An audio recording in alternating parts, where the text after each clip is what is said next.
Eita, são os bobocas. Eu sou a Anya e sou a filha do papai desde que eu nasci. Eu não quero essa mamãe, não. Qual é a profissão do seu pai? Ele é um especialista em saúde mental. A Anya gosta de amendoim, mas odeia cenoura. Socorro, eu não tô à venda.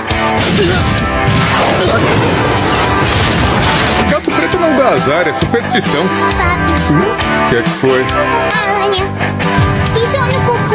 Amendoim! Só estiquei o braço, ele que veio na minha mão. Mentirosa! Endereço? É onde você mora. Eu moro aqui. A Anya queria tanto uma mamãe, um espião, uma assassina. Isso é legal demais.